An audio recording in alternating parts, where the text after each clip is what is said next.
कहानी की शुरुआत होती है लंदन की एक ठंडी और सुनसान रात से। एक लड़की जिसका नाम केट है वो पार्टी से लौट रही होती है। जब वो बाहर निकल कर के टैक्सी ढूंढती है तो चारों तरफ सिर्फ सन्नाटा ही सन्नाटा छाया हुआ था। कोई गाड़ी नहीं, कोई इंसान नहीं। अब मजबूरी में वो लास्ट मेट्रो पकड़ने के लिए स्टेशन पर पहुंचती है। टिकट काउंटर पर उसे एक अजीब सी लड़की मिलती है जिसकी गोद में कुत्ता बैठा हुआ था। दोनों के बीच में हल्की मुस्कान का आदान प्रदान होता है और फिर केट प्लेटफॉर्म पर इंतजार करने लगती है। थोड़ी देर बाद थकान और पार्टी की शराब असर दिखाने लगती है और वो वहीं बेंच पर सो जाती है। जब आंख खुलती है तो स्टेशन पूरी तरह से सूना पड़ चुका था। न कोई गार्ड न स्टाफ, सब कुछ बंद। यहाँ तक कि ऊपर के दरवाजे भी ताले से जकड़े हुए थे। मोबाइल में सिग्नल तक नहीं। डर धीरे धीरे उस पर हावी होने लगता है। वह चारों ओर भागती है किसी इंसान की आवाज सुनने की उम्मीद में। तभी उसे दूर से ट्रेन की आवाज गूंजती है। वो दौड़कर प्लेटफॉर्म की तरफ भागती है और आखिरी पलों में ट्रेन में चढ़ जाती है। लेकिन उसे नहीं पता कि उस ट्रेन में वो अकेली नहीं है। कुछ देर बाद ट्रेन अचानक से रुक जाती है। केट ड्राइवर केबिन तक पहुंचती है और दरवाजे को नॉक करती है, मगर अंदर से कोई जवाब नहीं आता। तभी अचानक से सारी लाइटें बुझ जाती है और ट्रेन के दूसरे सिरे से टॉर्च की हल्की रोशनी दिखाई देती है। केट सोचती है कि शायद कोई स्टाफ का आदमी होगा। वो टॉर्च की लाइट धीरे धीरे उसकी तरफ बढ़ रही थी। जब वो रोशनी पास आती है तो उसके सामने उसके ऑफिस का साथी क्रेग होता है जो उसे डराने के लिए ट्रेन में छुपा था। मजाक जल्दी ही खतरनाक रूप ले लेता है। क्रेग का रवैया बदल गया था। वो केट के करीब आने उसके साथ जबरदस्ती गलत करने की कोशिश करता है। तभी अचानक से ट्रेन का पिछला दरवाजा खुल जाता है। किसी अदृश्य ताकत द्वारा क्रेग को अंधेरे में घसीट लिया जाता है। केट घबरा कर के स्टेशन पर लौट आती है और फोन करने की कोशिश करती है, लेकिन सिक्के खत्म हो चुके थे। चारों ओर सन्नाटा। तभी अचानक से उसे एक दरवाजे के खुलने की आवाज सुनाई देती है। जब वो झांक करके देखती है तो वहाँ पर उसी लड़की का कुत्ता खड़ा हुआ था। कुत्ता दौड़ करके मेंटेनेंस से टनल में चला जाता है। हिम्मत जुटा करके वो भी उसके पीछे जाती है। अंदर जाकर के वो देखती है कि टनल में दो लोग हैं, जिनमें से एक वही लड़की है जिससे उसने टिकट खरीदी थी। टनल में केट को अब दो और लोग मिलते हैं, एक लड़की मैंडी और उसका बॉयफ्रेंड जिम्मी। केट घबराई हुई आवाज में बताती है कि वो यहाँ पर फंस गई है। कोई पागल कातिल है जो उसके पीछे पड़ गया है। उसका एक साथी पहले ही गायब हो गया है। वो दोनों से विनती करती है कि प्लीज कैसे भी करके मुझे यहाँ से बाहर निकाल दो। जिमी बताता है कि रात के समय स्टेशन पर कोई गार्ड नहीं होता, सिर्फ एक सिक्योरिटी ऑफिसर होता है जो कंट्रोल रूम में बैठता है। लेकिन वो दोनों बेघर लोग हैं, उनकी उससे कभी बात नहीं हुई। जिम्मी केट से कहता है कि आज रात तुम यहीं पर आराम कर लो, सुबह होते ही दरवाजे अपने आप खुल जाएंगे। लेकिन जिम्मी को बहुत ज्यादा डर लग रहा था। वो अपनी जेब से 50 पाउंड निकाल करके जिम्मी से कहती है कि अगर तुम मुझे कंट्रोल रूम तक पहुंचा दो तो ये पैसे मैं तुम्हें दे दूंगी। पैसों के लालच में आकर के जिम्मी फौरन तैयार हो जाता है। रास्ते में वो केट को बताता है कि पहले इस टनल में बहुत सारे बेघर लोग रहा करते थे, मगर कुछ महीनों से एक एक करके सभी लोग गायब होने लगे। लोग कहते हैं कि रात के वक्त कोई आता है और उन्हें खींच करके ले जाता है, पर किसी को कोई फर्क नहीं पड़ता क्योंकि समाज के लिए ये लोग पहले ही गुमनाम थे। वहीं दूसरी तरफ मैंडी अकेली थी। उसे कुछ हल्की हल्की आवाजें सुनाई देती है। उसे लगने लगता है कि शायद जिम्मी लौट आया है और जब दरवाजा खोलती है तो चारों तरफ बस चूहे दौड़ रहे थे। उसका कुत्ता उन पर झपटता है और भाग जाता है। मैंडी उसके पीछे दौड़ती है। तभी उसे कुछ ऐसा दिखाई देता है जिससे उसकी पैंट गीली हो जाती है। उधर जिम्मी और केट स्टेशन तक पहुंच चुके हैं। तभी उन्हें किसी के करहाने की आवाज सुनाई देती है। वह गौर करते हैं तो देखते हैं कि ट्रैक पर केट का वही साथी जो थोड़ी देर पहले गायब हो गया था, बहुत ही बुरी तरह से घायल पड़ा है। केट जिम्मी से कहती है कि प्लीज उसकी मदद करो, मगर जिम्मी गुस्से में कहता है कि जिसने तुम्हारे साथ जबरदस्ती और गलत करने की कोशिश की उसे भूल जाओ, मरने दो यहीं पर। लेकिन केट उसे बचाने का फैसला करती है। आखिरकार जिम्मी भी मन मार करके उसकी मदद करता है। वो क्रेग को ऊपर खींचता है। उसका शरीर जख्मी है और उसके कपड़े खून में लथपथ। तभी अचानक वही कुत्ता वापस आ जाता है, लेकिन इस बार उसके पूरे शरीर पर खून लगा होता है। जिम्मी को अंदाजा हो जाता है कि कुछ भयानक हुआ है और वो तुरंत भाग करके वापस अपनी जगह पर लौटता है। वहाँ पहुँच करके वो देखता है कि फर्श पर खून की लकीरें फैली है और मैंडी का कहीं अता पता नहीं है। खून के निशान उसे पुरानी अंधेरी टनल तक ले जाते हैं जहां मैंडी गायब हो चुकी है। उधर केट क्रेग को एक कोने में लेटा करके हेल्प ढूंढने लगती है। तभी उसे एक इमरजेंसी फोन दिखता है। जैसे ही वो बटन दबाती है तो दूसरी ओर से सिक्योरिटी गार्ड की आवाज आती है। केट उसे बताती है कि वह स्टेशन में फंसी है, उसके साथ एक घायल आदमी भी है और कोई हत्यारा है जो यहाँ घूम रहा है।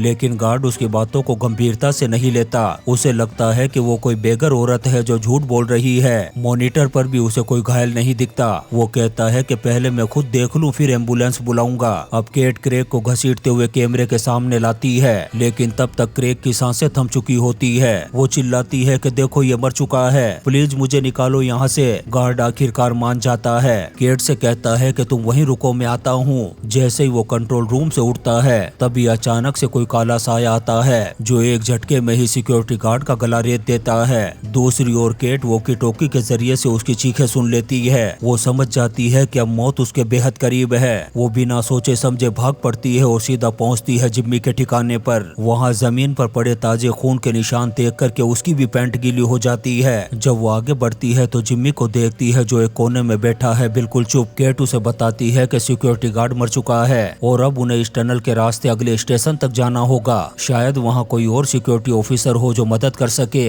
लेकिन जिम्मी कुछ नहीं बोलता, बस धीरे से कहता है कि जूते पहन लो और ये टॉर्च पकड़ो, यहाँ के रेल ट्रैक करंट मार देंगे। इसके बाद वो अपना कुत्ता गोद में उठाता है और दोनों अंधेरी सुरंग में आगे बढ़ जाते हैं। थोड़ी ही देर में पीछे से ट्रेन की गड़गड़ाहट सुनाई देती है। दोनों जल्दी से किनारे बनी एक सुरक्षित जगह पर छुप जाते हैं। ट्रेन सामने आकर के रुक जाती है। केट को डर है कि कहीं वो हत्यारा वापस तो नहीं आ गया, पर जिम्मी कहता है कि हर रात ऐसे ही ट्रेन गुजरती है, शायद ये बाहर जाने का रास्ता हो। वो तय करता है कि वो जाकर के देखेगा। अगर ड्राइवर होगा तभी वो केट को बुलाएगा और अगर हत्यारा होगा तो चुप रहेगा। केट उसे रोकने की कोशिश करती है मगर जिम्मी उसकी बात नहीं सुनता। कुत्ते को उसके पास छोड़ करके आगे बढ़ जाता है। केट अकेली हो गई थी। वो धीरे धीरे आगे बढ़ती है मगर रास्ता बंद होता है। सामने बस एक गीला स्लाइड नुमा रास्ता है जहाँ से पानी नीचे बह रहा है। वो असमंजस में है कि अब कहाँ जाए। उधर जिम्मी ट्रेन के अंदर पहुँच चुका है। जोर से आवाजें लगाता है कि कौन है वहाँ, लेकिन चारों तरफ सिर्फ खामोशी है। तभी वो सिक्योरिटी गार्ड की लाश को देखता है जो फर्श पर पड़ी थी। तभी ट्रेन में हल्का कंपन होता है और पीछे से केट के चिल्लाने की आवाज आती है। वो पलट करके देखता है और अगले ही पल जमीन पर गिर पड़ता है। जब केट उसके पास पहुंचती है तब तक जिम्मी की सांसें थम चुकी थी। केट डर के मारे दौड़ पड़ती है और उसी स्लाइड वाले रास्ते पर पहुंच जाती है। वो ऊपर चढ़ने की कोशिश करती है पर नीचे कीचड़ और चूहे भरे हैं। उसका पैर फिसल जाता है और वो सीधे पानी के एक गहरे टैंक में जाकर के गिरती है। वहाँ चारों ओर दर्जनों चूहे तैर रहे थे। वो किसी तरह से खुद को बचाती है और ऊपर लगी लोहे की सीढ़ियों की तरफ बढ़ती है। तभी पानी में से एक लाश ऊपर की तरफ उभरती है, फूली हुई और भयानक। केट डर के मारे चिल्ला देती है पर किसी तरह से ऊपर चढ़ जाती है। ऊपर आकर के उसे लगता है कि वो किसी गोदाम जैसे कमरे में पहुंच गई है। वो टॉर्च की रोशनी में किसी इंसान को ढूंढने लगती है। तभी अचानक से सारी लाइटें बंद हो जाती है और एक जोरदार आवाज के साथ दरवाजा बंद हो जाता है। वो घबरा कर के कोने में जाकर के छिप जाती है, टॉर्च बंद कर लेती है और अपनी सांसें रोक लेती है। पर वो नहीं जानती कि अंधेरे में वो चीज पहले से वहाँ पर मौजूद है जो इस अंधेरे की आदी है।